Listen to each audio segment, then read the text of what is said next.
ద్రౌపదీదేవి పుట్టుక వెనక ఒక పెద్ద రహస్యమే ఉందని మీకు తెలుసా? ద్రౌపదీదేవిని కృష్ణ అని ఎందుకు పిలుస్తారో మీకు తెలుసా? అది తెలియాలి అంటే ఈ వీడియో చివరి దాకా చూడండి. ద్రోణాచార్యుడు చేసిన అవమానాన్ని ద్రుపదుడు తట్టుకోలేక ఒక యజ్ఞాన్ని తలపెడతాడు. ఆ యజ్ఞం నుండి ఒక మగపిల్లాడు, ఒక ఆడపిల్ల పుడతారు. ఆ మగపిల్లాడి వల్ల ద్రోణాచార్యుడు మరణం వస్తుంది అని ద్రుపదుడు కోరుకుంటాడు. తనని పట్టించి ద్రోణాచార్యుడికి అప్పచెప్పిన అర్జునుడు లాంటి వీరుణ్ణి చూసి అలాంటి వాడు నాకు అల్లుడైతే బాగుండు అని, అలా అల్లుడవ్వాలి అంటే ఒక కూతురు ఉండాలి కాబట్టి ఒక అమ్మాయిని కోరుకుంటాడు.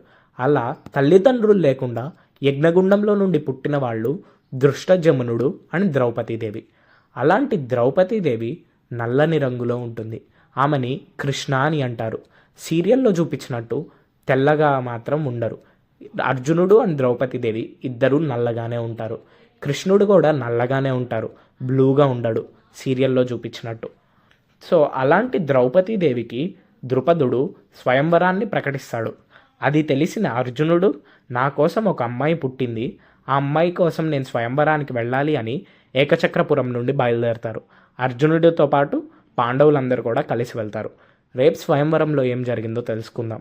జై శ్రీకృష్ణ.